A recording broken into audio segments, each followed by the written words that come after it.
தினம்தோறும் விளக்கேற்ற நல்ல எண்ணெய் இதயம் நல்லெண்ணெய். ஊடக நண்பர்களுக்கு வணக்கம். வளைகுடா நாடுகளில் ஏற்பட்டிருக்கக்கூடிய போர் பதற்றம் என்பது உலகம் முழுவதும் இருக்கக்கூடிய மக்களை பாதித்து கொண்டிருக்கிறது. இந்தியாவிலிருந்து துபாய், அபுதாபி இந்த மாதிரி நாடுகளுக்கு சுற்றுலா சென்றிருக்கக்கூடிய இந்தியர்கள் அங்கு சிக்கி தவித்து கொண்டிருக்கிறார்கள் என்கின்ற செய்தி வந்தவுடன்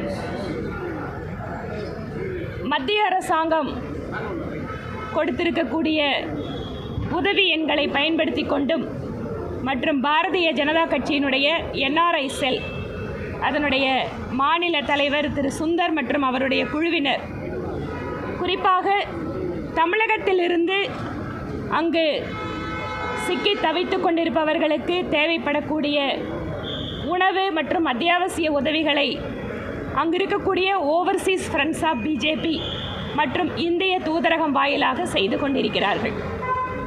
கோவையிலிருந்து கிட்டத்தட்ட 12 பேர் துபாய்க்கு 5 நாட்கள் சுற்றுலாவாக சென்றவர்கள் அங்கு இந்த போர் பிரச்சனையில் மாட்டிக்கொண்டிருக்கிறார்கள்.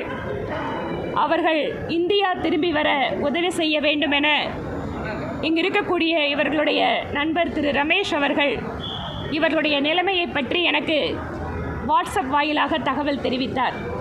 உடனடியாக இவர்களது தொலைபேசி எண்கள் எங்களுடைய NRI செல் வாயிலாக துபாயில் இருக்கக்கூடிய எங்களுடைய அமைப்புக்கு கொடுக்கப்பட்டு அவர்களும் உடனடியாக இவர்களை தொடர்பு கொண்டு அங்கு இந்திய அரசாங்கத்தின் வாயிலாக ஏற்பாடு செய்த விமானத்தில் இவர்களுக்கெல்லாம் பயண சீட்டுகள் வழங்கப்பட்டு நேற்று இரவு இவர்கள் பத்திரமாக ஊர் திரும்பியிருக்கிறார்கள்.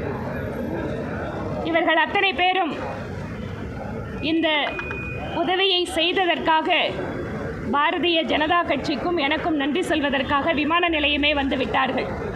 அவர்கள் காட்டுகின்ற ஒரு சில வீடியோக்களை பார்க்கின்ற பொழுது மிகுந்த ஒரு பதற்றத்துக்கு உள்ளாகக்கூடிய மனநிலைக்கு யாருமே வர முடியும்.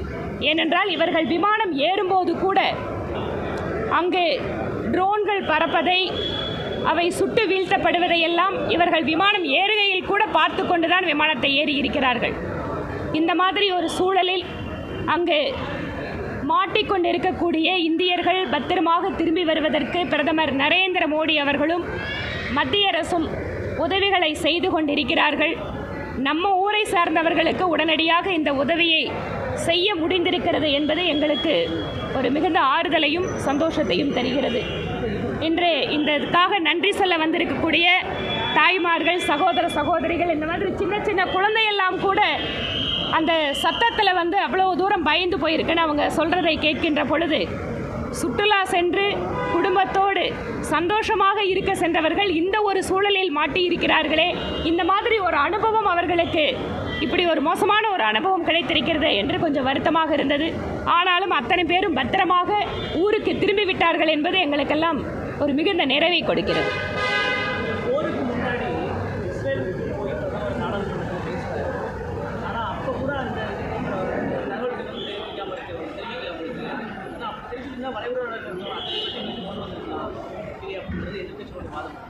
அதாவது ஒரு பிரதமர் ஒவ்வொரு நாட்டிற்கும் செல்கிறார் என்றால் அவர்களுடைய இராணுவ ரகசியங்களை, அவர்களுடைய போர் ரகசியங்களை எப்படி இன்னொரு நாட்டு தலைவரோடு பகிர்ந்து கொள்வார்கள். இப்போ நாம் பக்கத்தில் நாட்டு மேலே ஒரு ஸ்ட்ரைக் பண்ணுறோம். நம்ம ஆப்ரேஷன் சிந்தூர் பண்ணோம். ஆப்ரேஷன் சிந்தூர் பண்ணியிருக்கும் போது அமெரிக்காவோட துணை ஜனாதிபதி இந்திய நாட்டில் தான் இருந்தார். அப்போது அமெரிக்கா நாட்டினுடைய துணை ஜனாதிபதிக்கு தகவல் ஏன் இந்திய அரசு தெரிவிக்கலான்னு கேள்வி கேட்க முடியுமா? அடிப்படையான விஷயம். இந்த மாதிரி போர் விஷயங்கள், போர் வியூகங்கள் எல்லாம் அந்தந்த அரசை எந்த நேரத்தில் செய்யறாங்களோ அப்போ தான் பண்ணுவாங்க. அது அடுத்த நாட்டு தலைவர்கள்கிட்ட சொல்லுவாங்கன்னு எதிர்பார்க்கறது தவறு.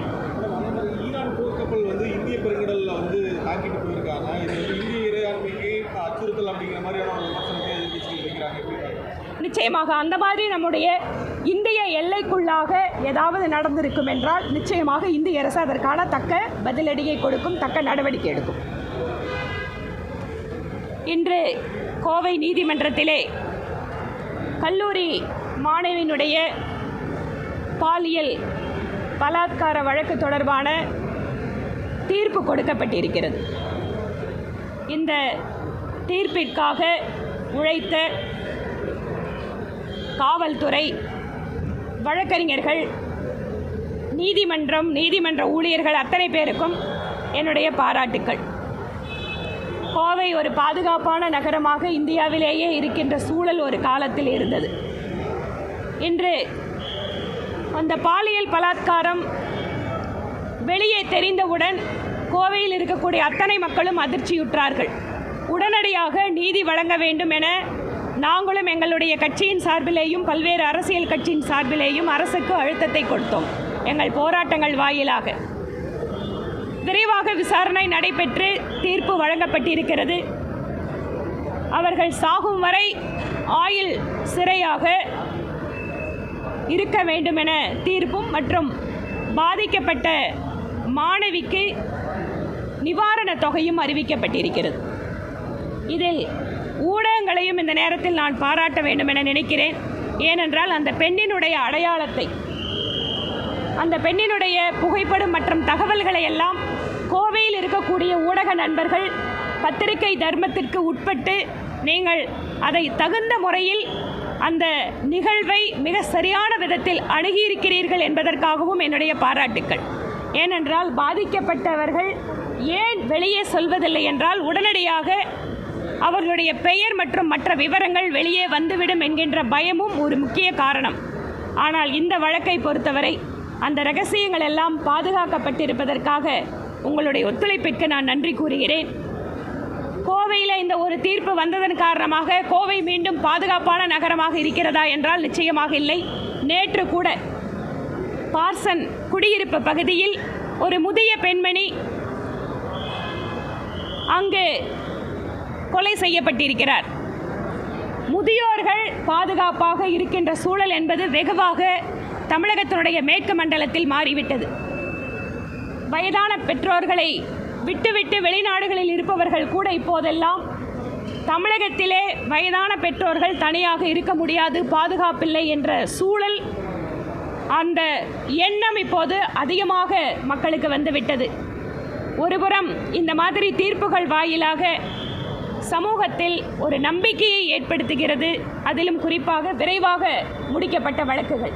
ஆனால் அதே சமயம் தெருவுக்கு தெரு திறந்து வைத்திருக்கக்கூடிய டாஸ்மாக் கடைகள், FLA 2 என்று ஒவ்வொரு குடியிருப்பு பகுதியிலேயும் வணிக பகுதியிலேயும் அனுமதி அளிக்கப்பட்ட பார்கள், சட்டவிரோதமாக நடைபெற்றிருக்கக்கூடிய ஆளும் கட்சி ஆதரவோடு நடைபெறக்கூடிய மது விற்பனை, எல்லா இடங்களிலும் நிறைந்து கிடைக்கும் போதைப் பொருட்கள், பள்ளி மாணவர்கள், கல்லூரி மாணவர்கள் என்ற அத்தனை பேருக்கும் எளிதாக கிடைக்கின்ற போதைப் பொருட்கள் என்பது இன்று பெண்களுடைய பாதுகாப்பை கேள்விக்குறியாக்கி கொண்டிருக்கிறது. இன்று தமிழகம் பெண்களுக்கு பாதுகாப்பான மாநிலமாக இல்லை என்பதுதான் அரசியல் கட்சிகள் மட்டுமல்ல, இன்று பல்வேறு சமூக அமைப்புகள் கூட குற்றம் சாட்டுகிறார்கள். அதனால் திராவிட முன்னேற்றக் கழக அரசு என்பது பெண்களுக்கு எதிரான அரசு, பெண்களுக்கு பாதுகாப்பு கொடுப்பதில் தோல்வியடைந்த அரசு என்பது நிரூபணமாகிக் கொண்டே இருக்கிறது. இந்த ஒற்றை தீர்ப்பு என்பது அத்தனை பெண்களுக்கும் பாதுகாப்பான நிலை ஏற்பட்டு விட்டது என்ற பொய் பிரச்சாரத்தை திமுக மேற்கொள்கிறது. ஆனால் உண்மை நிலை வேறொன்றாக இருக்கிறது. சமூக அழுத்தத்தின் காரணமாகவும் அரசியல் கட்சிகளுடைய அழுத்தத்தின் காரணமாகவும் தேர்தல் வருகின்ற என்ற காரணத்தினால் ஏதோ ஒரு வழக்கிலே விரைவாக தீர்ப்பு கொடுத்து விட்டால் அது முடிந்துவிடும், மக்கள் மறந்து விடுவார்கள் என்று அரசு நினைக்கலாம். ஆனால் குறிப்பாக கோவையினுடைய பாதுகாப்பு என்பது இங்கு இருக்கக்கூடிய மக்களுடைய, பெண்கள், வயதானவர்கள் இவர்களுடைய பாதுகாப்பு மட்டுமல்ல, தமிழகத்தினுடைய வளர்ச்சிக்கு மிக முக்கிய காரணமாக இருக்கின்ற கோவையிலே சட்டம் ஒழுங்கு, குற்றச் செயல்கள் அதிகரிப்பு என்பது தமிழகத்தினுடைய வளர்ச்சியை பின்னோக்கி இழுத்துவிடும். ஆக நேற்று நடந்த கொலை வழக்கு என்பது கூட எந்த அளவிற்கு கோவை பாதுகாப்பில்லாத நகரமாக இருக்கிறது என்பதற்கு சாட்சியாக இருக்கிறது. விஜய் வந்து பாத்தீங்கன்னா பல்வேறு வாக்குறுதிகள், ஒரே கேள்வியா வாக்குறுதிகள் கொடுத்திருக்காரு. அதாவது பாத்தீங்கன்னா 1 பவுன் தங்கம், பட்டு சேலை அப்படின்னு, அது வந்து பாத்தீங்கன்னா தாய்மாமன் செய்திருக்காரு. பெண்களுக்கு வந்து 2500 ரூபா, அதாவது வந்து 1000 ரூபா கொடுக்குற மாதிரி மளிகை ஜாமானை வாங்குற அளவுக்கு கொடுக்கணும் அப்படிங்கிற மாதிரி சொல்லியிருக்காரு. அதுக்கப்புறம் பிறக்கிற குழந்தைகள்லாம் தங்கம் போகிறோம் அப்படிங்கிற மாதிரி நிறைய திட்டங்கள் அறிவிச்சிருக்காரு மகளிர். அதுக்கு அவர் என்ன சொல்றாருன்னா, இருக்கக்கூடிய ஆட்சியாளர்கள் வந்து 30% கமிஷன் அடிக்கிறாங்க, அந்த 30% கமிஷன் அடிக்கலைன்னா இது எல்லாத்தையுமே கொடுக்கலாம் அப்படிங்கிற ஒரு விஷயத்தையும் சொல்லியிருக்காரு. திரு விஜய் அவர்கள் மகளிருக்காக இன்றைக்கு மகளிர் தின ஸ்பெஷல் வாக்குறுதிகள், வழக்கமாக நம்ம வந்து சினிமாவுக்கு வந்து பொங்கல் ஸ்பெஷல், தீபாவளி ஸ்பெஷல், அந்த மாதிரி மகளிர் தின ஸ்பெஷலாக அறிவிச்சிருக்காரு. தேர்தலுக்கு முன்பாக எல்லா அரசியல் கட்சிகளுமே தேர்தல் வாக்குறுதிகளை அழிப்பது என்பது வழக்கமான நடைமுறை தான். ஆனால் புதிதாக வந்திருக்கக்கூடிய ஒரு அரசியல் கட்சி இந்த அளவிற்கு வாக்குறுதிகளை அள்ளி கொடுக்கிறார்கள் என்றால் நிச்சயமாகவே ஆட்சிக்கு வருவதற்கு அவர்களுக்கு வாய்ப்பிருக்கிறதா என்று மக்கள் சந்தேகப்படுவார்கள். ஒன்று. இரண்டாவது, விஜய் அவர்கள் தனியாக நின்று ஆட்சி அமைப்பார்கள் என்று யாராவது நம்ப முடியுமா என்றால் ஒருத்தரால நம்ப முடியாது. விஜய் கட்சி இன்று தனிப்பெரும்பான்மையோடு தமிழகத்தில் ஆட்சி அமைக்குமா, அரசாங்கத்தை அமைப்பார்களா? நிச்சயமாக இல்லை. அப்படி இருக்கும்போது வாக்குறுதிகளை நாங்களும் வந்து நல்லா இருக்குங்க. அதில் இன்றைக்கி அரசியல் கட்சிகள் எல்லாமே பெண்களுக்காக ஓடி ஓடி வாக்குறுதிகள் கொடுக்கறத ஒரு பெண்கள் தலைவராக நான் வந்து அதை வரவேற்கிறேன். ஏனென்றால் ஒரு காலத்தில் பெண்கள் வெறுமனே வாக்காளர்கள், ஆனால் இன்று பெண்கள் அரசு அதிகாரத்தை நிர்ணயிக்கக்கூடிய சக்தியாக மாறிக்கொண்டிருக்கிறார்கள் என்பது இப்போது எல்லாருடைய அறிக்கை பார்த்து புரிஞ்சுக்கலாம்.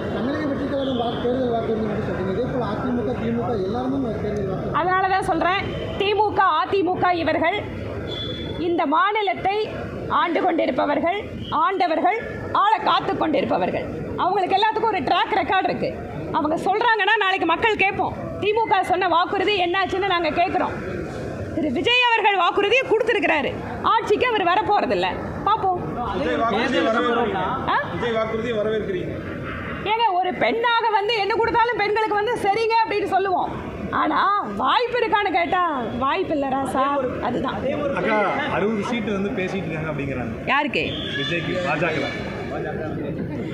இந்த கேள்விக்கெல்லாம் நான் பதில் சொல்ல ஒரு பெண் வீட்டுக்குள்ள விடுறதுக்கு அனுமதிக்கணும் நீதிமன்றம் காடிட்டாங்க. இது எப்படி பார்க்குறீங்க? அதை பற்றி பேசுறது வார்த்தை இல்லைன்னு இருக்காரு விஜய். அதாவது தமிழகத்தோட அரசியல், அதிலும் குறிப்பாக திராவிட முன்னேற்ற கழகம் தான் தமிழகத்தில் ஒரு அரசியல் கலாச்சாரத்தை உருவாக்கணவங்க. நீங்கள் வந்து தலைவர்களுக்கெல்லாம் நான் தனிப்பட்ட தாக்குதல் எப்பவுமே இறங்குறவ கிடையாது. ஆனால் தனிமனித வாழ்க்கையில் நாங்கள் எப்படி வேணாலும் இருப்போம் அப்படின்னு சொல்லக்கூடிய கலாச்சாரம் திமுக கட்சியிலிருந்து தான் துவங்குச்சு. அதனால் ஒவ்வொரு தலைவருமே அவர்களுடைய தனிமனித ஒழுக்கம், அவர்கள் எப்படி ஒவ்வொரு விஷயத்தையும் அணுகுகிறார்கள் என்பதை வைத்துதான் அவர்கள் சொல்லக்கூடிய வாக்குறுதிகள், பேசக்கூடிய வார்த்தைகளில் இருக்கக்கூடிய உண்மை என்பது தெரிய வரும். அதனால் ஒரு தலைவருடைய வாழ்க்கை என்பது அது தனிப்பட்ட வாழ்க்கையாக இருந்தாலும் கூட அதிலும் கூட அவர்கள் எப்படி நடந்து கொள்கிறார்கள் என்பதை பார்த்து தான் அதை நம்ம சொல்ல முடியும். தேர்தலுக்கு அப்புறம் இபிஎஸ் வந்து அவருடைய பொறுப்பை வந்து மாற்ற போகிறாங்க, பாஜக இன்னொரு தேர்வு செஞ்சுட்டாங்கன்னு ஸ்டாலின். திரு ஸ்டாலின் அவர்களுக்கு டெய்லியும் கண்ணை மூடனா கண்ணை திறந்தா பாஜக தான். அவருக்கு வேற எதுவுமே தெரியாது. நான் சொல்றேங்க, பீகாரில் இன்னும் கூட நிறைய மாநிலம் நான் சொல்லுவேன். அவர் எத்தனை நீண்ட நாள் முதலமைச்சராக இருந்தவர். அவர் ஒரு முடிவு எடுக்கிறாரு அப்படின்னா அது அவருடைய சொந்த விருப்பு வெறுப்பு எல்லாம் கலந்தது. பீகாரில் பாரதிய ஜனதா கட்சி அதிகமான எம்எல்ஏக்களை இந்த தேர்தல் இல்லைங்க, போன முறை கூட அதிகமான எம்எல்ஏக்கள் இருந்தும் கூட திரு நிதிஷ்குமார் அவர்கள் தான் முதலமைச்சர் என்று பாரதிய ஜனதா கட்சியை முன்னிறுத்துச்சு. இந்த தேர்தலையும் அதே தான் பண்ணோம். இப்போ அவர் முதலமைச்சராக இருக்காரு, அவருடைய விருப்பப்படி அவர் ராஜ்யசபாவுக்கும் மனு போட்டிருக்காரு. இதில் திரு ஸ்டாலின் அவர்கள் ஐயோ தமிழ்நாட்டில் பிஜேபி தான் எல்லாம் முடிவு பண்ணுது, தமிழ்நாட்டில் பிஜேபி உள்ளே வந்துடும், இது தமிழகத்திற்கும் டெல்லிக்குமான போர் எப்படியெல்லாம் சொல்லி அங்கே ஒரு இந்த குழந்தைங்களுக்கெல்லாம் சொல்லுவாங்க, நீ சாப்பிடலன்னா பூச்சாண்டி வந்து பிடிச்சிட்டு போயிடும், நீ வந்து இதை முழுங்கலன்னு சொன்னால் பூதம் வந்துடும். அந்த மாதிரி திரு ஸ்டாலின் அவர்கள் தமிழ்நாட்டு மக்களை அந்த மாதிரி நினச்சிட்டு இருக்காரு. நீங்கள் எனக்கு ஓட்டு போடலன்னா ஐயோ பிஜேபி வந்துடும். ஏற்கனவே பிஜேபி உள்ளே வந்தாச்சுங்க ஸ்டாலின் சார், நீங்கள் அதனால் பிஜேபி பற்றி கவலைப்படாதீங்க. நன்றி. அமைக்கிறதுல முதல் கட்டமாக ஆரம்பிச்ச கட்டம் பல்வேறு கட்சிகள் பாஜக நிறைய வச்சு, ஆனால் இப்போ சமீப காலமாக கூட்டணி இறுதி சந்தையில் திமுக தான் பாஜக பல்வேறு இடங்களில் நாங்கள் ரொம்ப ஸ்டெடியாக போயிட்டுருக்கோம், ரொம்ப கான்க்ரீட்டாக போயிட்டுருக்கோம். எங்களுக்கு எந்த பிரச்சனையும் கிடையாது. வேட்பாளர்களை அறிவிக்கும் போது பாருங்கள். நன்றி.